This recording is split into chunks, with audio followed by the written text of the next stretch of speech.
It's Tuesday. You know what that means. It's time for Ignition with the AEW Fan Hub podcast team.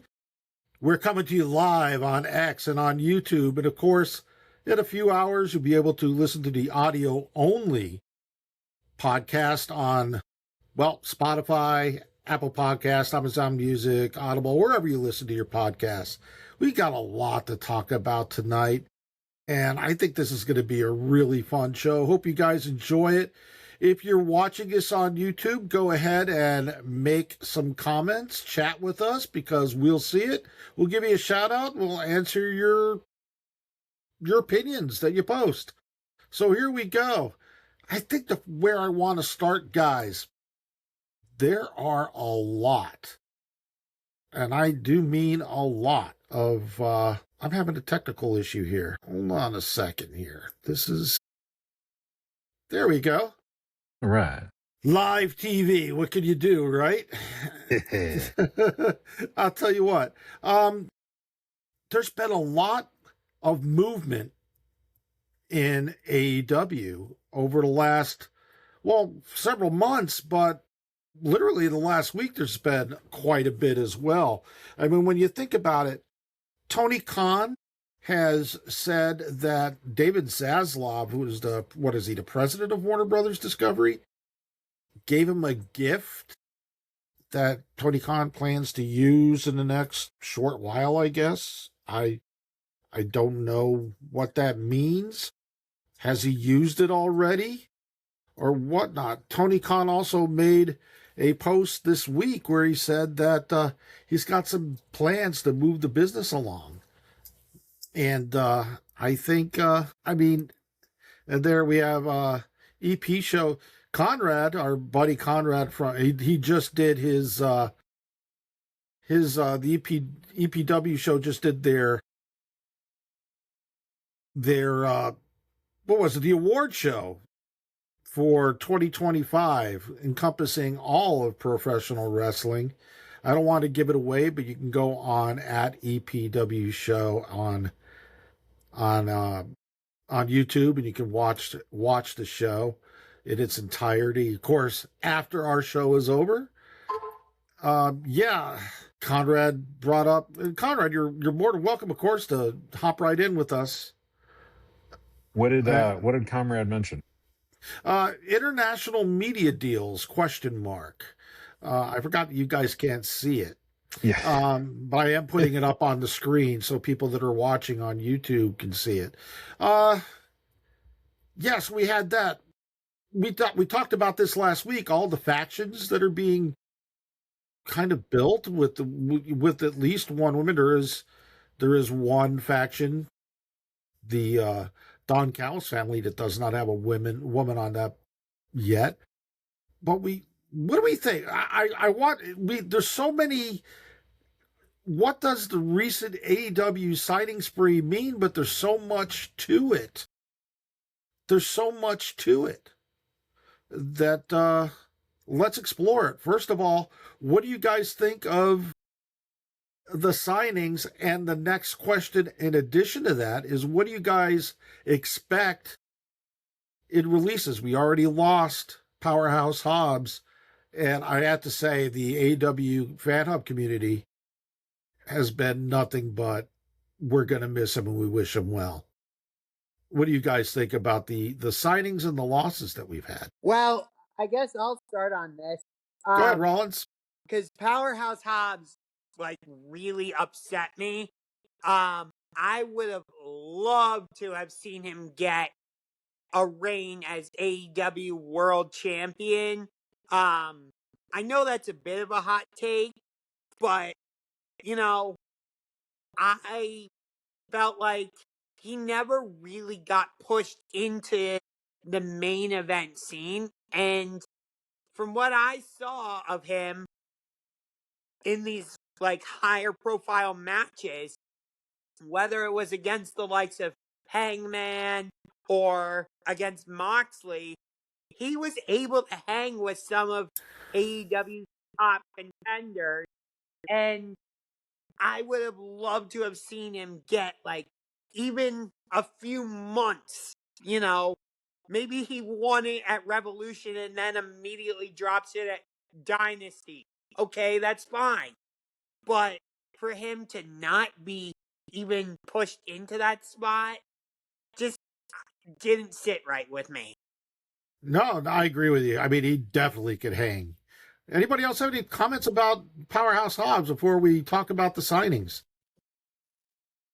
Yeah, I mean, obviously, I would have loved to see him stay. He's a great talent. Definitely a guy who I thought, future world champion. Every time he was in there with top guys, he was able to hang. He was able to, do his thing, look good. But sometimes you can't keep everyone. And if that's what he wants to do, wish him well. Hope he succeeds. And if he finds out the grass ain't greener and wants to come back, I'd be more than happy to see him back. Hope he does well. Hope he succeeds. Disappointed he's gone. Yeah, I mean, Hobbs is 34, and if he's gonna give WWE a run, it needs to be now. They're pretty wary at hiring people in their late 30s. So from a business standpoint, I can understand him hopping over. I'll miss the big old guy, just like everybody else. He was a lot of fun. He was getting over real big, but with two major national promotions, this gives performers an opportunity to pursue different things when they feel a change is needed. No harm, no foul, and wish the dude the best, man. I'll miss him. I loved him in this new faction with Samoa Joe, Hook, and Shibata. Right, the Thought, ops. yes, the ops. Thank you. I thought he was like the perfect addition because him and Samoa Joe could be like the muscle. Hook has kind of been like what Wheeler Yuta is in the Death Riders. Though he's not as much of a talker as Wheeler is. So I thought Hobbs rather was doing great, and him and Samoa Joe really were like forming a good connection with each other.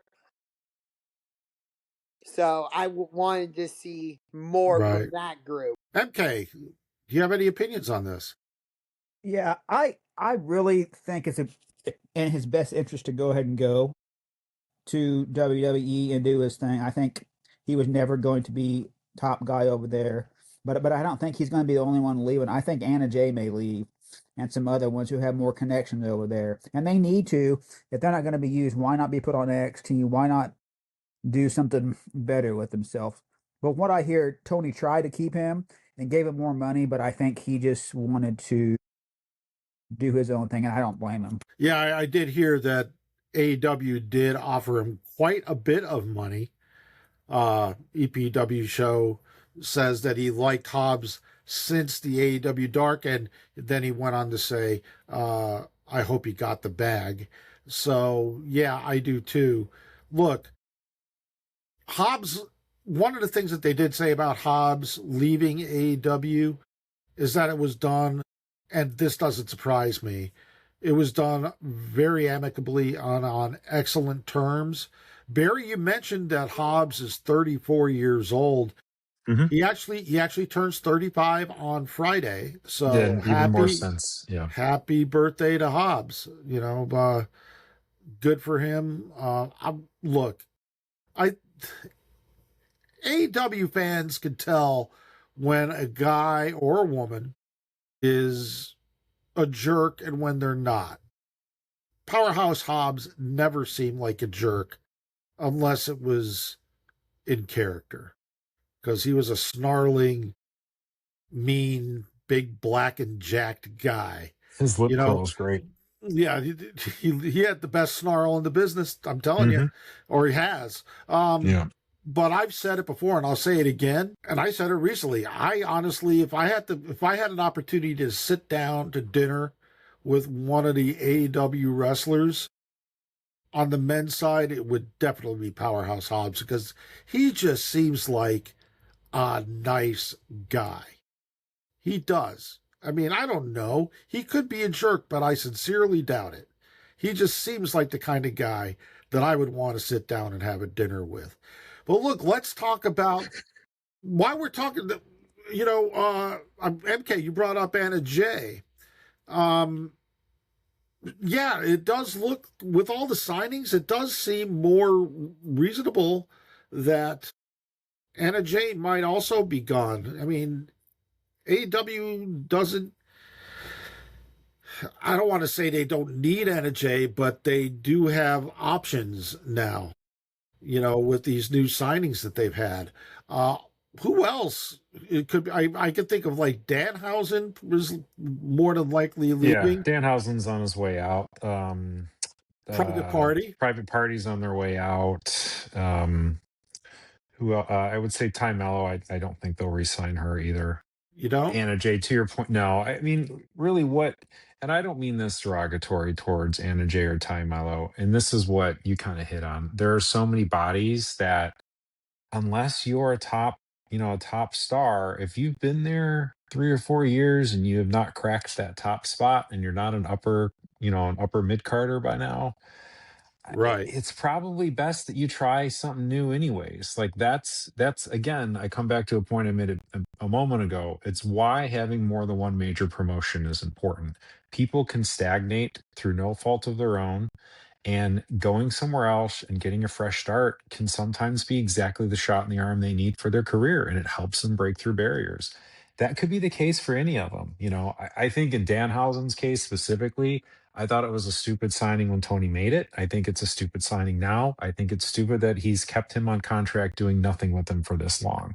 I think Danhausen will be great in AAA, but he's not a TV character. At least I not on think that, AEW. yeah, I think he Yeah. was a pressure signing. I think people were wanting him because Yeah. they Yeah. seen him on Ring of Honor and he was funny and stuff. But he never meshed well. He never went beyond skits. And It was the COVID era. He's a well-respected dude living in Detroit metro area. And I know that basement because I've been in every basement that looks just like that growing up that he does. But yeah, Tony also signed some people just kind of to help him out too, But Right. But he doesn't need I to don't, do that yeah. anymore. Right, correct. I have to Look, disagree go ahead, with you. Rollins. Go I ahead, have to Rollins. disagree with you about Anna Jay and Ty Mello, because I thought they should have gone further in the women's tag team tournament, because they felt like one of the actual legit tag teams, and that's part of the reason why I think it's a mistake to let both of them go, because you need legitimate tag teams in this new women's tag team division for Tony Storm and Mina Shirakawa I I'm disagree. sorry, not Mina and Tony, I'm sorry. I meant Harley Cameron and Willow Nightingale, excuse me, for them to feud with. And You you just got signed Maya World and Ian for that role. Like, no, I there's know, not a but like problem bringing these people in. And it's just, again, they've been there forever. They've tapped out. I know they tagged a little bit, but let's not act like this is a tag team that's been through the ringer over 2 years that everybody associates together. They're friends. They've been friends on TV. That's why they tag together. They're as established as Megan Bain and Penelope Ford are, which is a relative. I mean, they're new. They're not doing anything. I think they need to go somewhere new, whether that's TNA or WWE, and get a fresh start. my only core or response to that would be like we haven't really seen them as a tag team though. Like give them a chance. We have Rollins 2 years, dude. They started back with the street fight they did. Like, No, okay, fair, but like with this new tag team division, you gotta like actually have teams for the champions to go against. You could have built up Anna Jay and Ty Mello to be legit contenders. It's time to build up Maya World and I'm not then they've had their disagreeing with times. that. They've had their That's not times. what I'm saying. They're just not clicking. And I don't see them ever clicking. They're not up to scale of what others are. But if you release Ty Mello, what does that mean for Sammy Guevara? the same thing it does for any other couple that's between promotions. I mean, it'll be like Anna Jay and Jack Perry. Again, they're professionals, and they know that their spouses will work for other companies just like we do with any of our significant others. I mean, Malachi Black worked away from his wife for a while. It got to him and he wanted to get back together. Like, that's just, it's been going on forever. There's always been people married working in Yeah. different promotions I can I see, think yeah. or dating and stuff. it's a business. It's a business. You know, don't lose sight of that. Um, you know, just out of curiosity, last week, you know, a lot of the stuff that we're talking about is stuff that has been talked about on the AEW Fan Hub subreddit and on our other social media platforms. All you have to do is look up AEW Fan Hub on your favorite social media platform, and you'll probably find it. But one of the things that's been said a lot is how bloated the AEW roster is. So I took the men's roster is significantly bigger than the women's roster.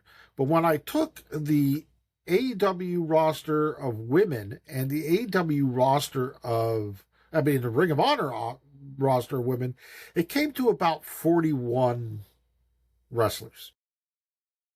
When you take out the wrestlers that are not performing at all, like Britt Baker, Hikaru Shida, and then you have also some wrestlers that are more, some women that are on the roster that are not really known as wrestlers or haven't wrestled, like Mother Wayne, Reba, who, wishing all the best to Reba. We love you. And then there's, of course, some that are just been inactive for really, really long periods of time. When I did that on the 41 women on the AEW ROH roster, right now there are only 18 that are active. That's why these signings, and that is including Zeta Steel. So that's why some of these signings in my world and high end, that we've got confirmed from Fightful Select that AEW has signed indie wrestler Tatovic to the women's division, and also Lena Cross from the indies. I think he's leveling up some talent, and I think we're going to see some people not resign. One of the things that WWE gets a lot of heat for is when they cut people, and they have a regular cycle they do it. And I think anybody who's worked for any sort of large corporation understands what those cycles are like in Fortune 500 companies too. You have to look at it the same way when it comes to talent. WWE isn't scared to lay people off. And that's the big difference. Tony lets contracts expire. And I think there's a significant portion of people under contract on both sides of the roster he has not intended to use for a while, but he does not cut them. I don't know why. I think it's the wrong move. I think people should be allowed to go work elsewhere if you're not going to do anything for them. Sitting at home and not being able to train and compete as performers like this, that grinds on people. But that's what he does. And I think we're going to see a lot of people announce they're not re-signing, or we'll hear that they're going to sign with, some other promotion. I think a lot of people are going to wind up back on the indies too. I don't think there's a home for everybody. I absolutely agree with you. Chris, you haven't spoken in a while. Let's hear what you have to say. Yeah, I think the signings are definitely part, there's going to be some turnover. There's going to be some contracts that are expiring and not going to be renewed. There's definitely a lot of people that are just not being used, but Tony Khan isn't the one who's just going to pull the rug out from under you and say, hey, you don't have a job anymore. Like, I think that's his biggest deal with why he doesn't cut people and instead lets the contracts expire. Like, he doesn't want to pull the rug out from anyone, and just put them in Right. a situation where where they're not sure how they're going to pay their bills and shit. I, Yeah. There's my some people hope, that really just want to work too, Chris, and they can't because he's not doing anything with them and they're just sitting because he won't let them well, go. and I feel like he's the kind, if they went and asked for their release, and also they're free to work indie days. Every one of them. That's a part of their contract. Like, they're free to set that kind of stuff up, and Hmm. so like, if you say, oh, they want to work, well, then why aren't they working? Because they're free to. Well, So, I mean, yeah. that's how I'd kind of respond to that. Like, if you want to work, go work.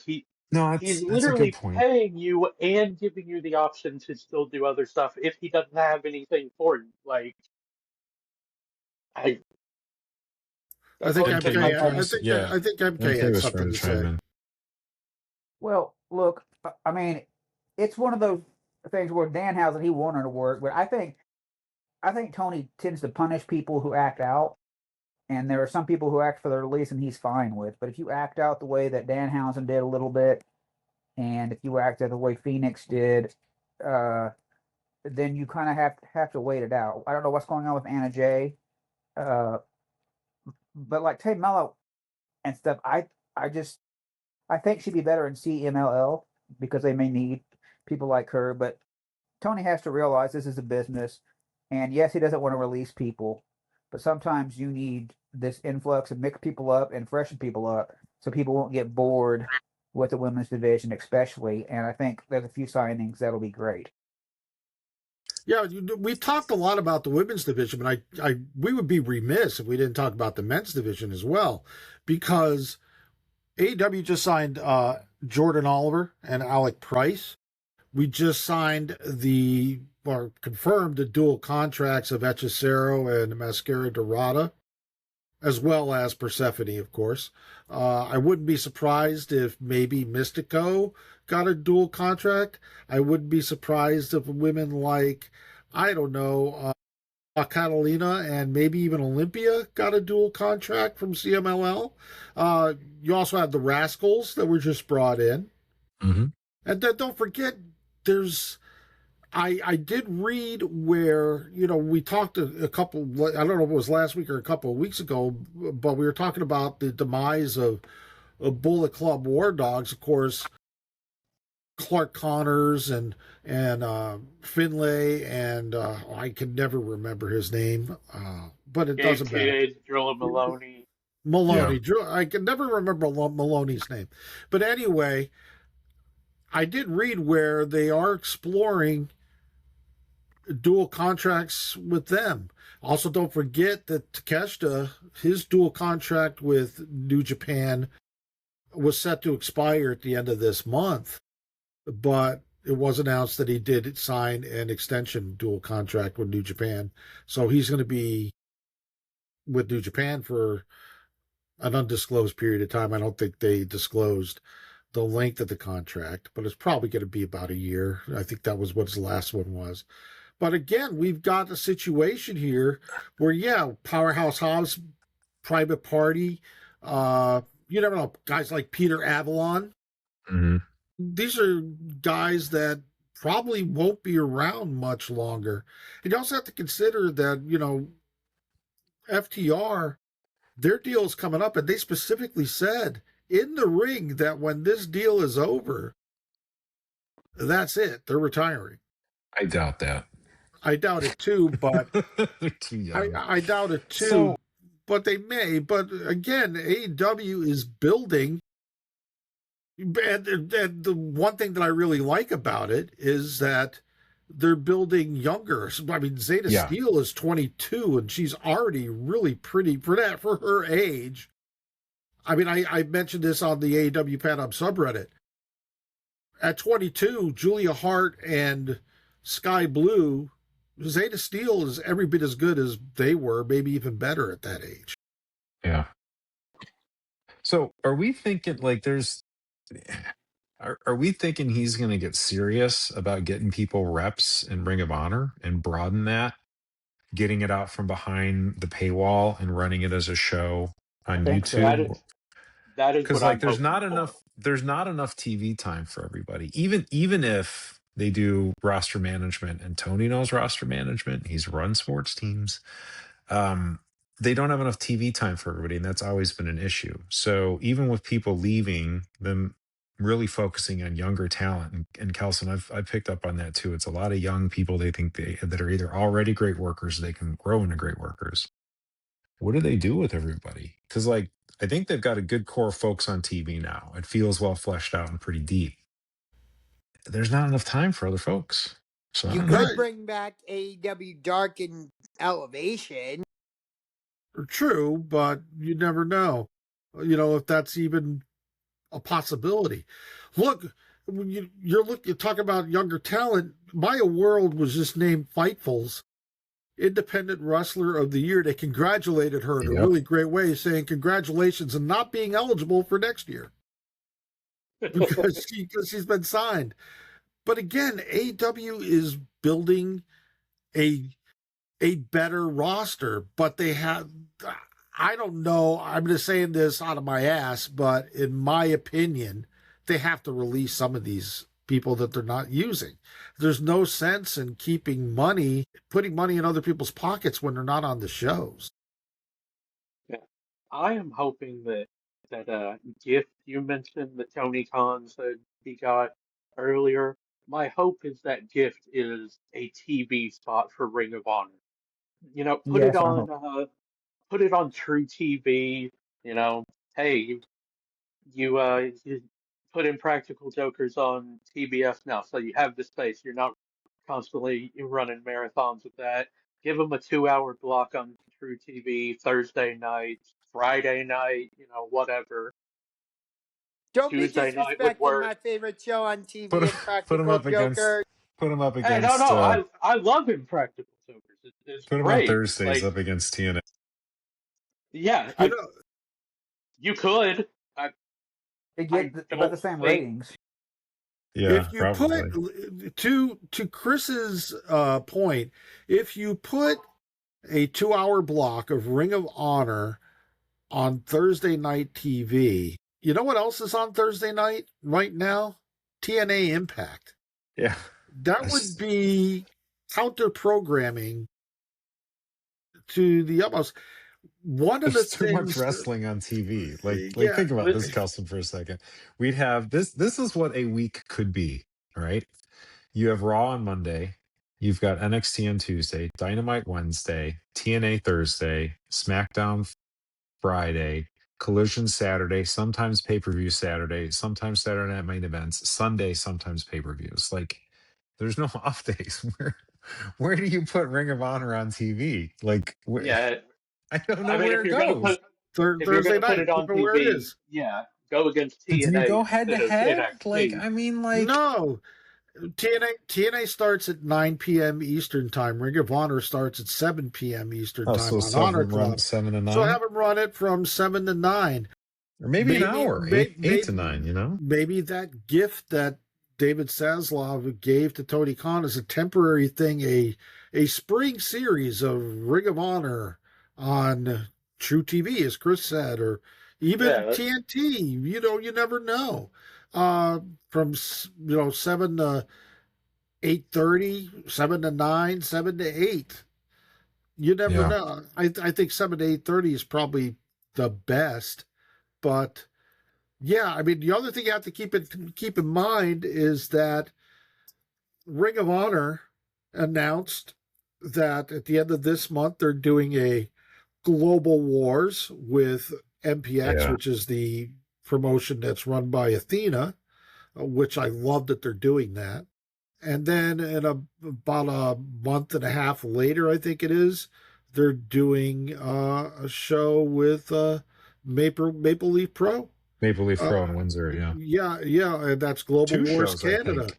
I think Yeah, it's two Yeah. shows. Yeah. so if you're going to do that, and both of those shows are going to be available on Triller, that was announced. But if you're going to do that, use this talent that you're signing, put them on Ring of Honor TV, on TNT or True TV, as Chris is.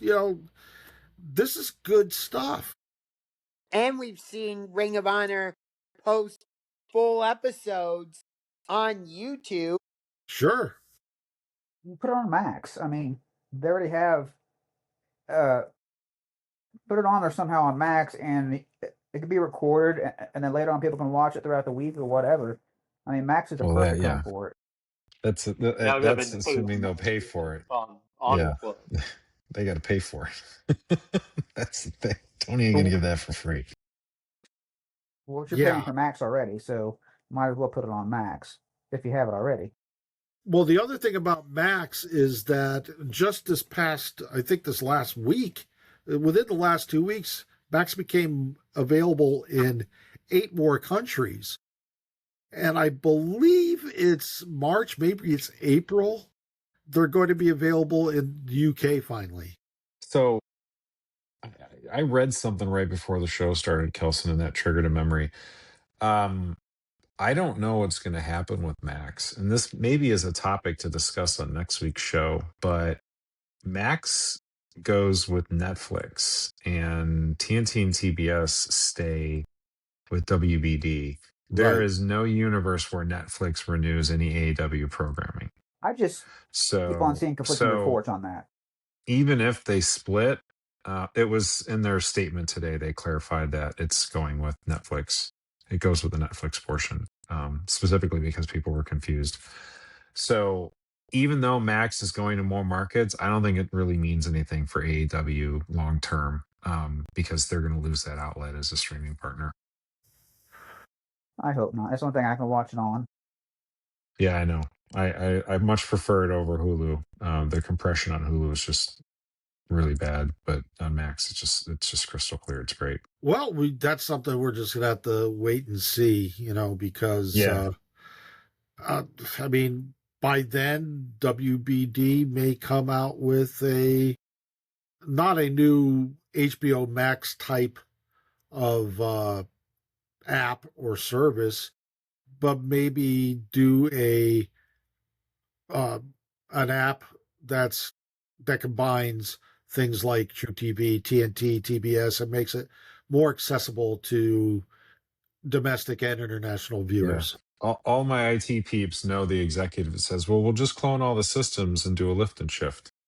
It'll be easy." Well, what's a lift and shift? The people that know. I'm not going to So, explain a stupid IT joke.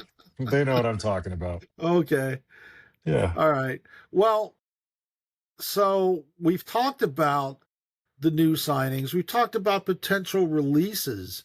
We've talked about maybe what this gift that David Zaslav gave to AEW or to Tony Khan. Uh, these are things that are being talked about in the AEW fan up community, and these are things that are really interesting to keep an eye on. I mean, these are things that we may get answers soon. It may be months before we get answers. I don't know. I really don't. But let's move on, because one of the things that a lot of the AEW fan community is talking about is about the Don Callis family. And one of the things that about the Don Callis family that they're talking about is there's no woman in the Don Callis family.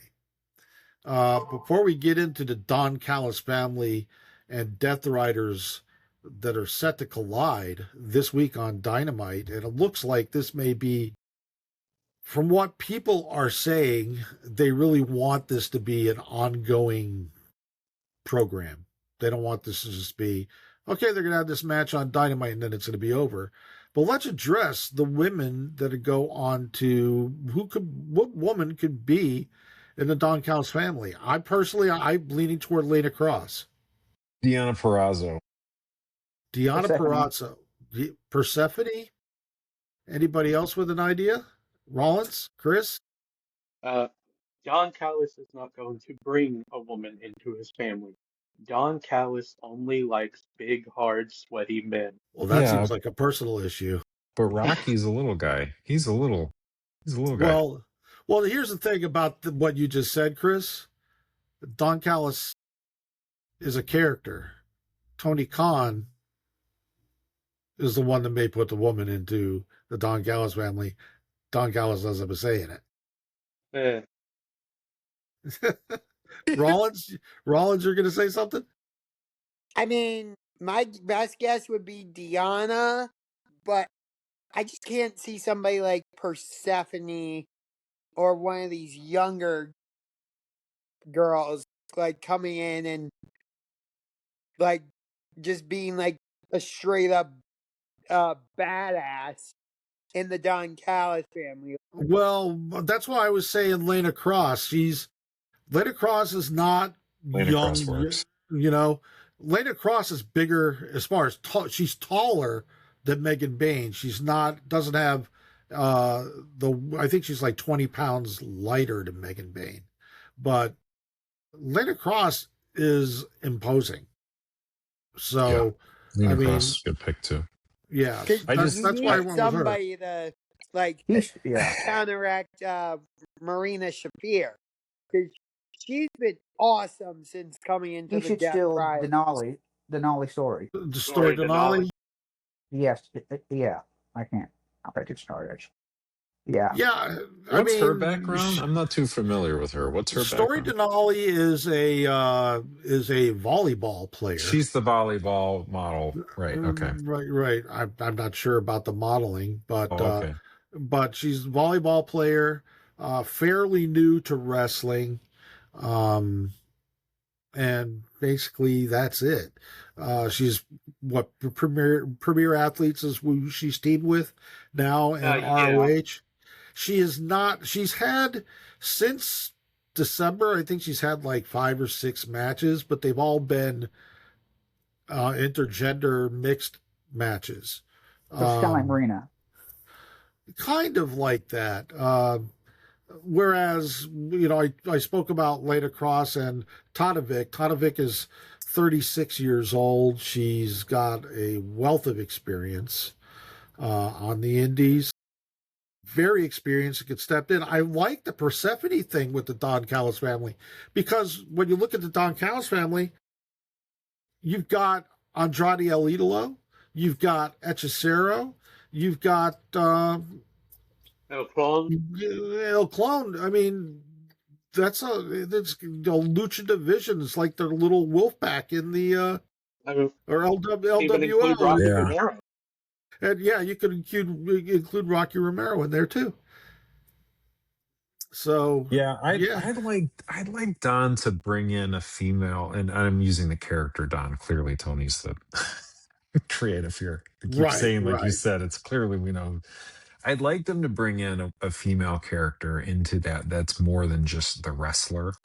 I really want to see a cocky Mercedes Monet type of personality. Not her, but like that type of confidence. Like whoever is in there needs to be a character. They can't be a background person Don talks for.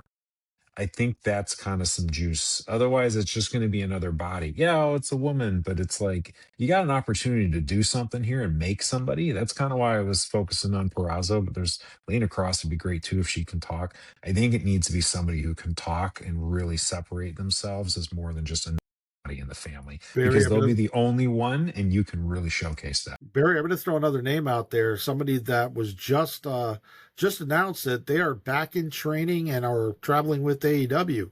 Thunder Rosa. Oh, she'd be a cool heel. She would be, because like they're not. I don't know. They're kind of fun heels because they're not like evil, but they are sort of. I don't know. I think she'd be fun in that heel group. And she can match with those lucha people too. How's her back? Her back's doing better? Go ahead. I'm sorry, Rollins. Go ahead, Rollins. Get why we're all saying that the Don Callis family needs to add a female, especially if they're going to go against the Death Riders. But at the same time, the Don Callis family is so big already. Like, it's hard for guys like even Rocky Romero to get on TV and do anything. So do you really want to add another person into the Don Callis family that could ultimately just get lost in the shuffle? Well, if you don't add a woman into the Don Callis family, then doesn't the Don Callis family somewhat get lost in the shuffle, because they're the only faction right now that I can think of that doesn't have a woman in it. Skyflight has a woman. Premier Athletes, Death Riders, Conglomeration. All these factions have women, but 3 if you want to get technical. Yeah, it's true. Yeah. The other thing too is we've not really seen a Don Callis level manager in the women's division. Like I don't think she'll get lost in the shuffle because Don will help establish their position in the women's division. There's no reason why he wouldn't try to take over the women's division. It fits his character perfectly. It's an easy promo to pivot into on why he's bringing somebody in. That's why, maybe a newer face like Lena Cross would be great, or the volleyball story Denali or whatever. If she, I don't know how well either of them work. I've seen Lena a little bit. Well, yeah, Story Denali is, she's green. She's green. Okay, then But I'm not saying. I mean, Zeta Steele is green too, but she can get over based on her athleticism and her personality. That's Story again why I Denali- was kind of defaulting to an established worker like Deanna. But go ahead. I'm sorry. Yeah, Story Denali has been fun to watch because when she first came out, she was basically slap somebody up the head and choke slam. Now she's doing moves. She's getting there. And I mean, you got to be patient. She was kind of like Anna Jay when she came into AEW. She really didn't have any indie background. I mean, I think Story Denali had more of an indie background than Anna Jay, but not very many matches under her belt. I mean, she, like I said, since December, she's wrestled in 5 matches with the varsity athletes, and that's the bulk of the work that she's ever done. So Lena she's Cross really has new. more. She's worked Japan a bunch too. Lena has. She's right? worked Japan. She's worked everywhere. Yeah, but that's what I was saying. Like, if you're gonna have Don make a presence in the women's division, and maybe they don't bring a woman in at all. Who knows? But if he's gonna manage a woman, it's got to be somebody who can like tear it up. They got to be a good worker, and ideally somebody who can talk. I'd really like to see him establish a new female heel in that division, but it's got to be a good worker. One of the other things, let me just break in real quick, Rollins. One of the other things that I do want to bring up is that Megan Bain is a really good worker. Lena Cross is basically the same kind of worker as Megan Bain. She will work her ass off. She'll be available 8 days a week if you want her to. But the other thing about signed, right? She's signed. She's not on the official roster, but neither is Rascals right now. They're not on the roster. Okay. But so it might be one of those things they want to announce. I'm sorry, Kelsey. My point is that with wrestlers like Megan Bain, and oh gosh, I lost it. Megan Bain. Oh, Alex Windsor. Alex Windsor just spent a little bit of time in. If you've not noticed, she's not been on AEW for a few weeks.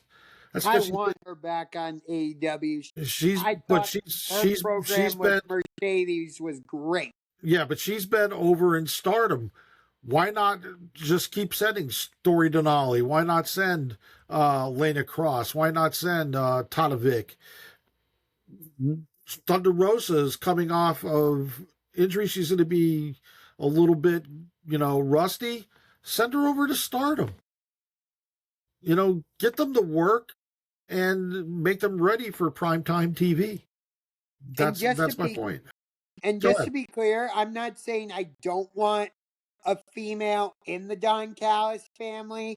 It's just that my concern is with how large the Don Callis family is and the fact that they're seemingly adding members almost every week, it's just going to get to the point where you're like, oh, well, who isn't in the Don Callis family? And how do you get some of these guys TV time? Like I said, I don't even know the last time Rocky Romero or Lance Archer, for example, had matches on Dynamite or Collision. So I think Rocky Romero just had one, didn't he?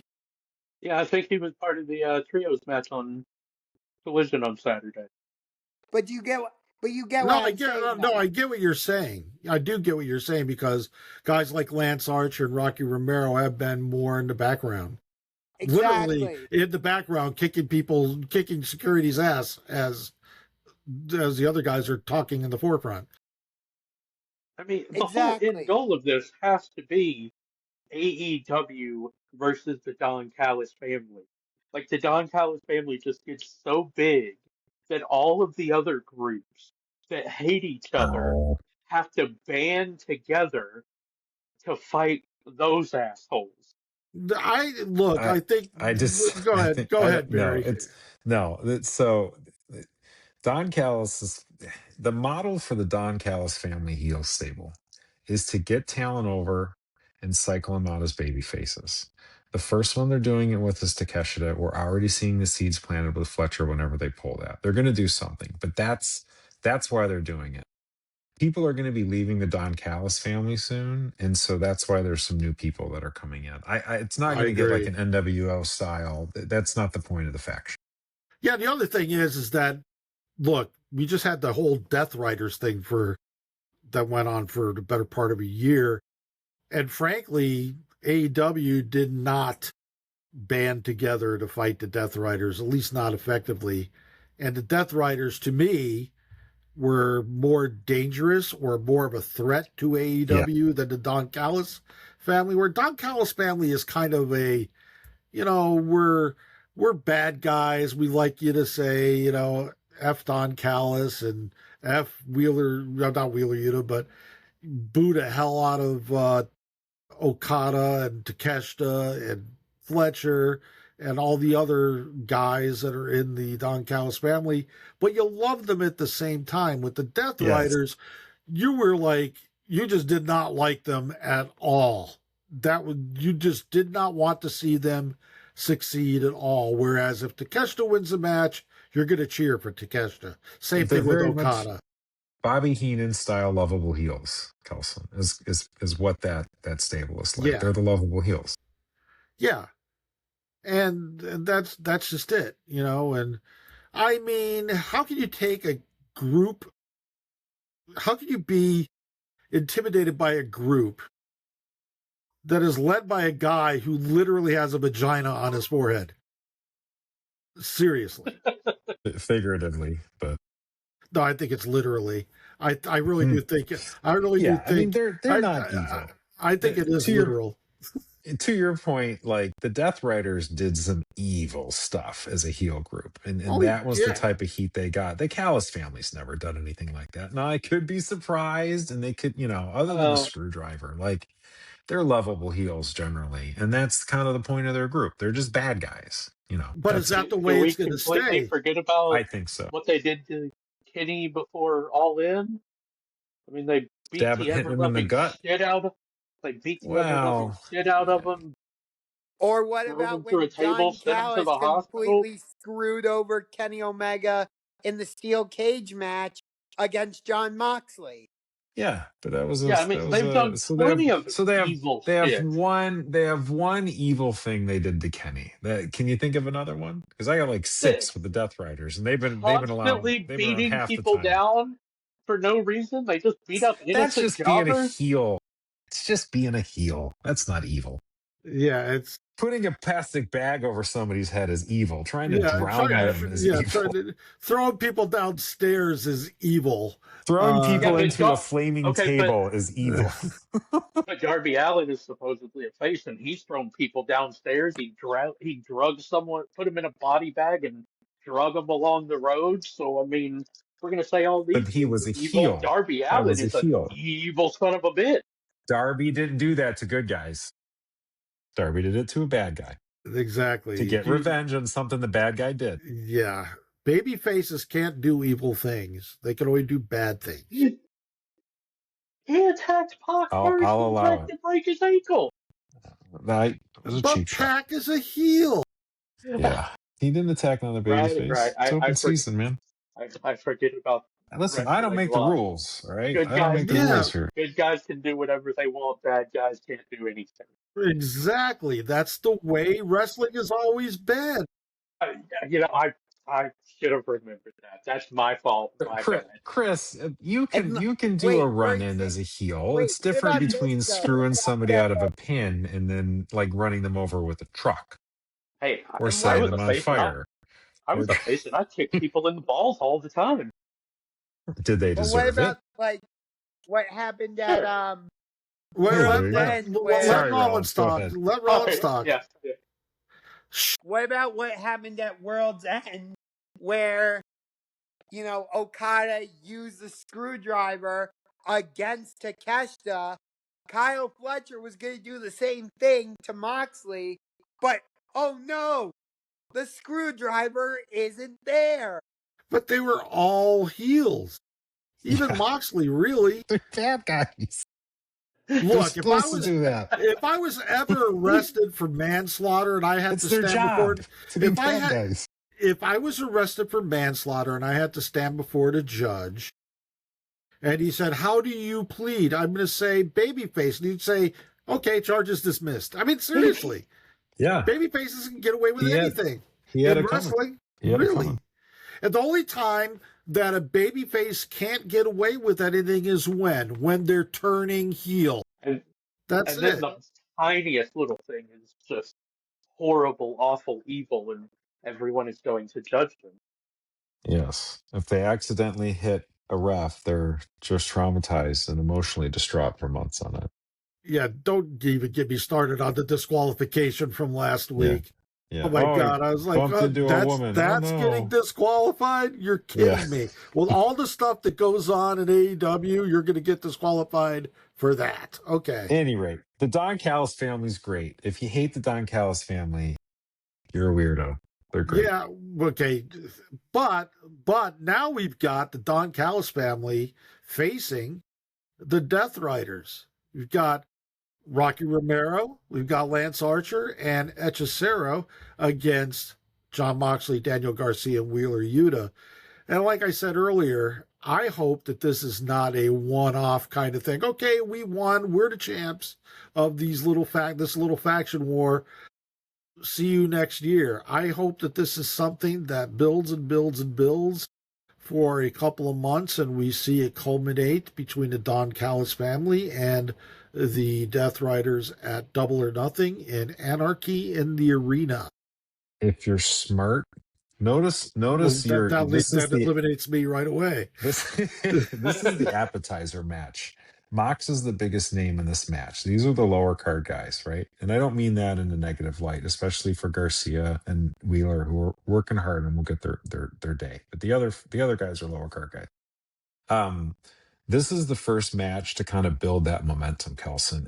And if you're smart and this works, when you do bring in Claudio, that's when I have Wardlow come back to check that.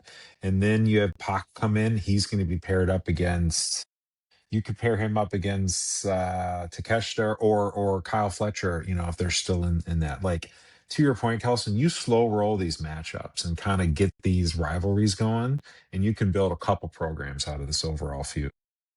Well, Barry, would you agree? Look, we just saw on what was it? I can't remember if it was Collision or Dynamite. I think it was Dynamite. We saw the Triangle of Madness go against the three women that have championship belts, and the Triangle of Madness won. Do you see this as kind of the same kind of thing where you have Hechicero, Rocky Romero, and Lance Archer beat the Death Riders? Sure. First time out. Yeah. I don't know how there's a way to book it the right way, but why not? Why not? The easiest way to juice a feud is have the bad guys win out of the gate. And if the Death Riders are faces, and I think that's where they're turning them, then yeah, I think that makes a lot of sense. Go ahead, Chris. And Lance Archer has beat John Moxley before. I mean, it was a Texas death match, yes, but he's still beaten him. So you could have Archer, get the kind of surprise win over Moxley, gets the title match, but loses it, and that furthers things, and of course, you have the Don Callis family attack afterwards, win or lose, to keep things further. Because, I think it's interesting because Moxley is getting a face reaction from the crowd. The rest of the Death Riders are still getting a heel reaction, and they're still doing all the same old crap with, interference and distractions and all that stuff. So, like, You can change that quick, though. I mean, you can flip all of them in a show. and It's just like the I apps all think this, turned on one show, I think this feud will be kind of what does that. Like, they'll reach a point where, like, they're not the worst heels anymore. People hate Don Callis so much. He is such a detestable, rotten, vile piece of garbage that people just naturally hate anyone that's associated with him and will end up being like, okay, you know what, the Death Riders did a lot of bad crap, but this asshole is so much worse. And we don't like anyone who works with him, so we want the Death Riders to beat them up. Hey, MK, who would you do pairs with if you were to pair up like competitors? Like, who would you pair Garcia against in the Callis family, or like Claudio against, or Fletcher against in the Death Riders? That's hard. Yeah. I really want to see Hechicero versus some people. I think Hechicero versus Garcia would be fun. Uh, both are pretty good at maneuvering, and they're both kind of Stuff. Yeah. shooter style. So that's my choice. No, And no, again, this is the issue with the Don Callis family being so large, is like with how limited the Death Riders are, like it's harder to find good matchups for some of these guys. And that, I believe, that can cause issues. I'd say I got to disagree on that. I think it adds more variety and a better chance to, because you want the de facto face team to lose some battles, but also get some wins along the way, which they can get against, a guy like Rocky Romero, or, as much as I think Lance Archer should be higher, but on the card is what it is. You have a guy get the win against the monster. It just builds them up. The Don Callis family being large is a benefit in this situation because it allowed for all kinds of matches, and for them to trade wins for a bit until that big blow off match. well, Yeah. here's my thoughts on the Don Callis family. Yes, they're large, but they're not infallible. They have eaten, especially in their, if you're not Takeshita, Fletcher, or Okada, you have lost matches in the Don Callis family. A lot. Even Takeshita, Fletcher, and Okada have lost matches, but I'm just saying that some of these people have lost matches. And the same thing can be said about the Death Riders. That's why if you're going to build a feud here, if you're going to build a feud here, you have to have Don Callis family win this trios match tomorrow night. And I do not believe that you can have Wheeler Yuta take the pin again and make it meaningful. I think if the Don Callis family beats the Death Riders tomorrow night on Dynamite, it's got to be John Moxley that takes a clean pin. So, hey, Kelson, what if the person that causes the loss, like Romero, Hechicero, Archer should not be pinning John Moxley clean unless there's a reason. And so if you want to get Mox in a feud, right, he needs a match for the pay-per-view or something to defend that title. Who do you have that's not out there that you do that with? Do you bring out Andrade to make that, and he's the one that screws over Mox or does the nut shot or whatever so that Mox can't handle it, and then gives the other reasons, the other guys to pin? Look, I To think set they him should. up in a feud? I think they should use Moxley to further somebody in the Don Callis family, is what I'm saying. I don't think it should be Fletcher. I don't think it should be Takeshita. And I don't think it should be Okada, at least not right now. I think that should be down the line. But if you're looking for somebody that maybe challenges Moxley at, say, Grand Slam Sydney, I think it'd be perfect to have somebody like Andrade be the one. Yeah, that'd be a good match. Him coming out to cause the loss, I think makes a lot of sense to set up that piece of the feud. That's why it's And it great. I looks mean, like there's so this many is a pieces you can play street here. fight. Go ahead, So Rollins. I'm looking at the graphic, and it says this is a street fight. So that would allow for somebody like an Andrade Right. to come out like you're suggesting. But let me just add my 2 cents on something super quick. Why not have Daniel Garcia pin one of the 3 on the Don Callis side? Because at least in my opinion, since Daniel Garcia turned while they were doing their residency in Philadelphia, he hasn't really done much of anything since Well, joining. right.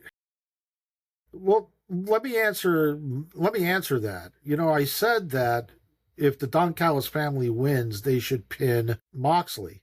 If Daniel Garcia pins Lance Archer, Hechicero, or Rocky Romero, that's not really that big of an accomplishment. And I don't mean that in a bad way. I'm just saying that if you want to make somebody, you have somebody pin John Moxley. You're not going to make Daniel Garcia by getting a pin in Yeah. this match. And That's all I'm saying. the more I look at this, Kelson, and like I pointed that Mox is the big name, and if this is the appetizer, the more I think you're right. I think Mox is going to get pinned, and it's just how do they do it? I think you're absolutely spot on now, Kelson. Yeah, I And mean, with the street fight piece, you can do whatever you need to make that happen. yeah, perfect way really Yeah, would be Andrade comes out, helps, kicks Moxley right in the dick, and then you can Right? have Archer hit his finisher, get the win, because Archer's a big freaking guy. Moxley Yeah, isn't that's gonna lose believable. anything by getting kicked in the balls and dropped with the finisher from a freaking giant. And then you have right. Archer challenge for the title. They have a good, 12, 13, maybe 15-minute battle brawl type of match. Moxley overcomes. Andrade is right there as soon as the bell rings and he can get there. He attacks. Boom. You set up the match with two matches and you further the whole feud. Yeah. Yeah, Because the see, the key the key, Kelson, is you're spot on. Nobody else pinning anybody moves anybody up. right. You got to move the There's not needle. nobody else gains anything unless the only one to gain is anybody pinning Mox in this, which is why I think you're spot on. Yeah, like I said, if it is somebody that pins Mox, maybe caused by interference by Andrade, we have an Andrade versus Moxley match for the Continental Championship at, say, Grand Slam Sydney. Yeah. I think Andrade's got to win that match. I really do. I'm not saying that he needs to keep the title for more than a month, but one of the things that I've noticed, uh, look, we're going to talk about this. Matter of fact, we're going to talk about this right now. We just saw AEW crown new high profile trios champions in Hangman Adam Page, Speedball Mike Bailey, and Kevin Knight. But that was done more by necessity because obviously Powerhouse Hobbs' contract expired. The last day of his contract was the day that the Ops lost the title. But my point being here is one of the things that I've noticed is that on regular TV, on regular TV shows, WWE, as of late, whether it's WWE or NXT, they're they're they're changing hands. These titles are changing hands, and I personally think that makes it must see TV. Hey, I can't miss this episode of Raw or SmackDown or NXT because somebody may lose a title. You don't have that with AEW very often. Now, of course, yes, we did see on New Year's New Year's Eve night, Willow Nightingale win the TBS Championship off of Mercedes Moné, and of course, again on Maximum Carnage, we did see the Ops lose the Trios Championships. But that's the exception, not the rule. Lately in WWE, it's been the rule, and I really do think it makes it more must-see TV. What do you guys think? I Uh, agree. And their yeah, pay-per-views are structured in a way that needs them to do that. Because when you only have a 3.5 hour pay-per-view, you can't put every title match on them. So you need to move titles on regular TV. And I agree, it makes it more exciting. I think we said this a couple weeks ago. That they need to stop being scared about moving titles on TV, especially the lower card titles. And this is the type of stuff. Go ahead, Chris. I know you were trying to chime in too. oh yeah, I was gonna say I agree, and I know a few of us have mentioned the trios titles should be like kind of the party belts, the belts where, maybe people don't have something going, they can change hands, not ridiculously like, oh, you know, they win, they get a defense, they change, but you can have them change hands a little more frequently. Like, I know a few people have said combine the AEW and the ROH. I think if you're going to keep the AEW on bigger names, then you don't. But if you're not, combine them, let it be a party title, let them change hands frequently. And the TNT and TBS titles should be treated like TV titles. They represent the network. They should be regularly defended on those networks. And that way you can have champions with, maybe shorter reigns, but multiple defenses. And you can feature more people utilizing those belts. Yeah, I think, remember when the Acclaimed, and I forget where I think it was Swerve and Our Glory that they were going against. They lost the titles, but at the pay-per-view, I believe, but then they got it back on regular TV like a week later. I mean, That's that was when they won was, the titles the first time was in New York. They lost in the pay-per-view and Tony made them 2 weeks right, later in New York on the rematch. right. I I want to say like that was the second match in their trilogy. Yeah. Yeah. What I'm saying is that, look, okay, so Hangman Adam Page, Speedball Mike Bailey, and Kevin Knight are the champions. Or the trios champions. Let's say that they have these belts going into Revolution, which is in March. Historically, in AEW, champions don't lose. A healthy champion, let me rephrase that. A healthy champion does not lose their title in their first defense on a pay-per-view. And I'm sorry, that just makes it predictable. Not I depends on the necessarily. team. Depends on the team. We don't have any real true trios teams, really, except one group of individuals they just signed. And so if I'm going to move it as soon as What are those? Wait a minute, what's that group of individuals that they just signed? the Rascals, The 3 of them. Rascals. What about the other group of individuals that they just signed? There's another trio they just signed. Alec and Jordan, I mean, there's been people saying, well, they'll be with Nick Wayne. I believe They're not. Listen. Let me just finish this line.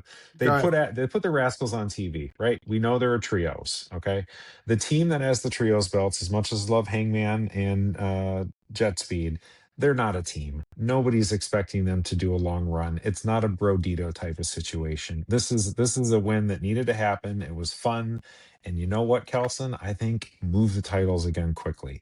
You want to get the Rascals introduced as a serious, legit group of performers. Have them take the belts. They can pin Speedball. They can pin Kevin Knight. Heck, you could have him pin Speedball, and that makes Kevin Knight mad because he thinks Speedball's holding him back from, and maybe that starts a singles run. I don't know, but if you do it with the right team, you can move it off and quick. Well, I got to say something here, Barry, to you. But if you want to establish the Rascals as a legit tag team to take note of, I don't think the right way to do it is have them hotboxing their locker room. Well, that's their characters. I mean, that's who they are, man. I don't know what you want. I mean, that's their characters. Okay, well, these guys are worthless idiots. Let's move on. Gee, and I find them so relatable. I mean, Rob Van Dam was a top guy, and his whole shtick was he smoked pot. So, it's not a big deal. But Van Dam was one of those guys that he smoked pot after he kind of established. That whole thing was after he was pretty much established with the company. I mean, that's just their that's their character. And there's okay, these guys are idiots. They're a comedy group. Let's move on. Kind of thing. I don't think once they're in the ring, people are going to think, yeah. That's the whole thing. These they guys are good. Fun outside of the ring, but inside the ring, they take it seriously. They still have some fun, but they're damn good wrestlers. That's. I understand what you're saying. It's more of a funny Young Bucks kind of thing outside. Right. Now, I have seen them. I have seen them wrestle, and they are good inside of the ring. But let's face it, many fans have never heard of them before. The first impression that a lot of fans got of them are, oh God, these guys are morons. Okay. And Or that's what I'm lovable saying. So, moron. well, I But don't. I think there's can some I projecting address going that, on here, Kelsey? but No, what I'm saying is that if you're going to introduce somebody, you don't want to make them look bad. Now, I'm not saying that being a stoner makes you look bad or whatever, but that was not a great segment to introduce them. I'm sorry, it wasn't. It was pretty Yeah, I bad. agree. But Kelsey, my counter to that would be like, my first impression of Kenny Omega was when he won the AEW World Championship off of Moxley, and he became like this absolute moron outside of the ring, but you knew when he got in between the ropes that he would absolutely put on an absolute banger. I think it's the same type of thing with the Rascals. I saw what the former Wes Lee could do while he was in NXT. He is an absolute stud in the Right, ring. right. All I I'm saying is, I wish they would have presented them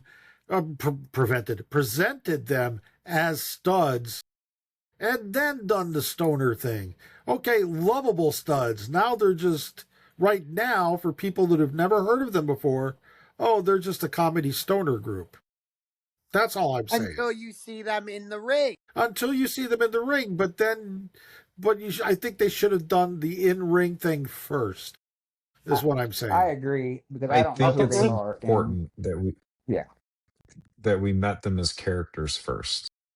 I really do. I understand what you're saying, Kelson, but for these characters, I think it's important we see them as characters once or twice first before they're in the ring. Because part of them getting over is going to be people realizing these guys can go and they have a lot of fun doing it and don't care. And that's kind of the shtick. That's why I was saying it's like the young bucks that smoke pot. They're a little goofier, but it's the same type of vibe. I don't know how you kind of work those types of characters in, debuting them in matches. I think you need to do camera work first to explain who they are a little bit. And I think that's what let me rephrase it. I think that's why they're taking this approach. Whether they're successful starting out this way, to your point, Kelson, you may be proven right. It was the wrong way to do it with that particular skit. But I think that's why they're doing them off camera or behind the scenes first before putting them in the ring. Well, I do think that their I'll say true worth is going to be shown fairly soon, and it's going to be all right. Yeah. All I'm saying is, I just wish they would have done it. I wish they would have had a match later on that evening. Put it that way. Yeah, I think that would have been a lot of fun. All right, Chris, I'm sorry. I was gonna say, if it does, maybe people are like, oh, they're just a comedy group. Maybe that's not a bad thing because then when they see them, they're like, oh crap, okay, these guys aren't just a comedy group. Sometimes lowered expectations are a good thing because then you can Yeah. surprise people. And I think that's what they'll do. I think people will be like, okay, I don't really know about these guys. They're just kind of these silly stoners. And then they see them in action and it's like, oh, okay, they're a lot more than I thought. They just like to have fun outside the ring. Caveat too, the fourth member, I don't know how that may have played into what they had planned to do and had to change to. They may have wanted to do something slightly different, but couldn't because that whole thing ended up going the way it ended up. Yeah, that Trey, was I think is the fourth guy. I don't Trey remember his name. Miguel. Yeah, Miguel. Miguel. Yeah. I don't really want to get into a whole lot of that as far as what Oh no, I happened don't with at him. all.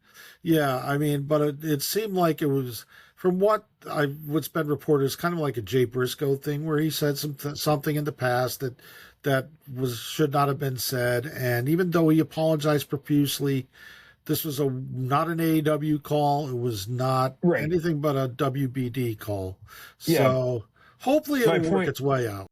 My point was they may have had a different skit written, and when that change came from upon high, this is what they ended up coming up with to get as close to what they tried to Very do as well possible. could be. Yeah. To get the conversation back on track, though, me personally, and this is because I'm such a big fan of Kevin Knight.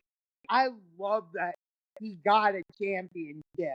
I think it is well overdue for him, and I was gonna save this for It's a Kayfabe, but I love that they are doing the singles match on Dynamite, him against Swerve Strickland. I think you can throw the physics books out the window for that match because they are going to do things that you're just like, wait, how is that humanly possible? Wait a minute. Rollins, you said something just then. You said it's a kafabe. And we are going to go right into it's a kafabe. Does anybody have anything to talk about that's kafabe this evening? I got a kafabe. Let's go. Hear your kafabe. Yeah, it's a kafabe. I will. I love the sky blue pirate, John Moxley's face. This is great. Oh, There's that's some brilliant. good graphics this week. It's always got to have the pencil mustache For in people some that form are of not, hat. people are listening to this on the on podcast, on the audio only. On the video, I have a picture of John Moxley shrugging in the middle of the ring with a really awful AI version of Sky Blue and a Sky pirate Blue is a outfit, pirate, yeah. with a thin, With pencil some thin mustache. Anyway, so I'll be at Dynamite. I'll be at Dynamite tomorrow. I'll be in the fourth row. I should be on camera all night, right in the middle. I'll have a black T-shirt on with white text that says "Cool Suplex, Bro." I'm gonna try to make a sign that says the same thing, so that's how you'll see me. But I'm super excited. So, Addition Financial Arena is where my University of Central Florida Knights play. I have season tickets for basketball. I've been to a bunch of AEW shows there. It's a nice little mid-sized venue. The crowds are always hot in Orlando. We know wrestling good, and I'm looking forward to it. It's going to be a really, really fun show. I gotta say, Barry, it's a kafabe. It's like a five. It's a kafabe. Now I forgot what I was going to say because I'm being an idiot. Yeah. No. So what you need to do is on that sign, you also need to put AEW Fan Hub real big on it. I do. They have a thing that says you cannot self-promote. Oh, so They you will can't take say, your my sign. name is Barry Hungry.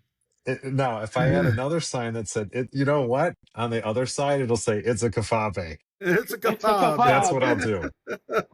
One side will say "Cool Suplex, Bro." The other side will say, "It's a kafabe." Well, if you look on the screen, that's the way you spell it. It's a kafabe. You can't put it's kafabe. People are gonna like, what's a kafabe? And you've got to somehow I'll send you the picture. You can cut it out, print it, and cut it out. A sky blue in a pirate outfit with a pencil thin mustache. It's a kafabe. Yeah. I'll just print this out. People look at the side are gonna be like, what the F is this supposed to mean? Can you get this on an 18 by 24 poster board, please? But we will know. We will know. People is this Sky Blue's new character? It's a kafabe. What the? Yeah, it's a Maybe kafabe. Sky Blue comes out and she looks and she takes her side and goes, well, what the hell? And you say it's a kafabe. Yeah, a kafabe. You have to have the kafabe attire is a pencil mustache, a beret, and a matador cape. And like that's There you go. Well, Yes. I'm planning on doing every week a different character in kafabe. Yeah. Of course, last week was Chris Jericho as a Italian chef. This week it's Sky Blue as a pirate. And of course, Chris Jericho had the pencil thin mustache. Sky Blue has a pencil thin mustache. Next week it'll be a male wrestler, and if you have suggestions, I have one. Post it on the Everything Pro Wrestling Discord. The link is in the description of this podcast, and you can give me all kinds of suggestions for It's a Kafabe, and I will try to, in the coming weeks, work your suggestions in somehow. Yeah. This is the first time I get to see Kenny Omega wrestle live. I've missed him every time they've come to Orlando. He's been hurt or out. Yeah. Him. And then who else am I finally getting to see live? I'm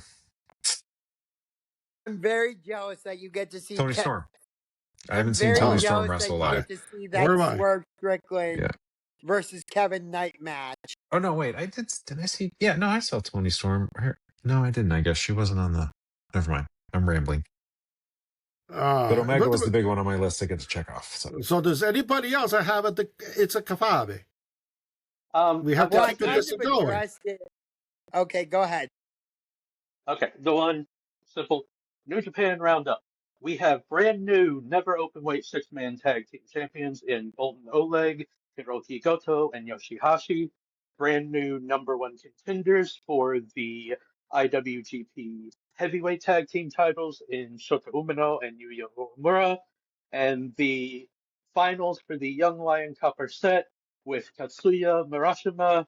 Yeah, he's my choice to win, taking on Shoma Kato. That's all the important New Japan. It's a kafabe. That's it. It's a kafabe. Rollins, did you have one? It's like a five. Kind of already addressed it. Strickland versus Kelson. You go. There you go. I love that they're doing Swerve Strickland versus Kevin Knight on Dynamite. And they kind of built up to this match a little bit because Kevin Knight was getting into Swerve's space, and Swerve is like, well, if you go out and win a championship tonight, maybe you and I can do this dance. And then him, Speedball, and Hangman go out and win the trios match, or trios titles rather. Swerve comes out and he's like, okay, now we'll actually do this match. So I'm kind of expecting a clean finish, but I'm partially not because it feels like they could be building up to a singles program between the two of them. I don't know if that means one of them's going to turn heel or not, but I would love it if they ran this singles match back at Revolution. Kind of like Ricochet and Swerve. Kelson, you sound like you're standing in front of a jet engine. Really? Yeah. Yeah, I don't know you what do. happened. Yeah, it is. Yeah. It is awful. It's When all I can. something happened, you suddenly sound completely different than the earlier part of the show. And I did nothing. But anyway, Weird, hopefully yeah. the echo, can you still hear it? Yeah, as you talk, the background noise goes down a little bit, but it's something on your computer changed its sensitivity or whatever. It's Hey, I got a funny kafabe before we wrap up. So I don't remember if it was Collision or Dynamite last week, but Pac and Wheeler Yuta were in a tag match against, I think, maybe it was a 6-man against Skyflight or some people in Skyflight. And there was a spot where they were running the ropes. Pac and Wheeler were crisscrossing. I didn't notice this other than going, why do they keep running the ropes, right? And then, like, out of nowhere, Wheeler does this flip to the floor and then attacks somebody. Not on, and I'm like, that was really bizarre. Well, I missed all of this, but Brian Alvarez mentioned on one of the shows he does that evidently the Skyflight guys weren't in position and they were supposed to dive outside. And so they weren't there and they weren't there. And so Wheeler and Pac kept running and kept running. And evidently Wheeler said something to Marina and you can see her start laughing at ringside. And Wheeler just says, F it, I'm going, and just jumps over the rope to continue the match because they had no other way to get out of running the ropes there. Anyway, I haven't seen something look that weird on TV in a long time, but go back and watch that and you'll see Marina start to crack up and you'll see Wheeler start looking around being like, what are we going to do to get out of this? And then he just flips to the floor. Yeah, it was. I forget which one of the Martin brothers. One was in his spot, but the other just like stayed down. Somebody Like wasn't somewhere. Yeah. he was supposed to like. I think he was supposed to kind of like slowly crawl over and stand up and then get hit, but he just never started moving. No, it happens. But anyways, it was weird. It was weird.